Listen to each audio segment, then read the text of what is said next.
দা, এই চিকেন পকোড়া না কি বানিয়েছো, মাংসের এগুলো তো পোড়া পোড়া লাগছে কেন? পুড়িয়ে দিলে নাকি?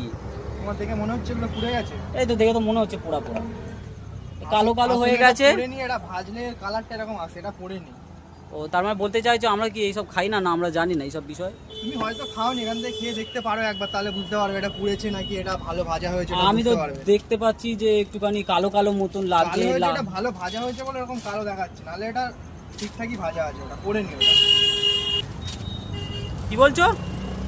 বলছি যে এটা ভালো ভাজা হয়েছে বলে দেখাচ্ছে এরকম একটু। তুমি মনে হয় খাওনি কোথাও, ওই জন্য এরকম তোমার মনে হচ্ছে। না আমি খাইনি, খাওনি? চিকেনের আইটেম খাইনি। আমার এখান থেকে খেয়ে দেখো, তাহলেই তো বুঝবে না। তুমি ভুলভাল কেন বলছো? কি বলছো? না তাহলে তুমি বলছো কেন যে পুড়ে গেছে পুড়ে গেছে? আমার তো একটু কালো কালো মনে হলো, তার জন্য বললাম। ভালো ভালো তোমার মনে হচ্ছে, তুমি খাও তারপরে তো বলবে না। হ্যাঁ বলো, কি বলছিলে? বলছি জিনিসটাকে ভাজলে এরকমই হয়, এটা ভাজার উপরেই কালারটা আসে। ও ওটা পোড়া নয়, আমি ভাবলাম হয়তো পোড়া টোড়া।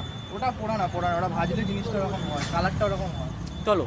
হ্যাঁ কি বলছো? বলছি তোমরা যেখানে যাও বদনাম করতে থাকো, ভালো জিনিস তো কখনো কিছু বলবে না, শুধু ফুড ব্লগার হয়ে ফুড ব্লগের নামে শুধু বদনাম করে বেড়াবে। আমরা বদনাম করে বেড়াই? তোমরা বদনামই তো আমরাই তো তোমাদেরকে ভাইরাল করে দিচ্ছি চারিদিকে। ভাইরাল করো যাই করো, না খেয়ে তুমি এরকম কেন বলছো?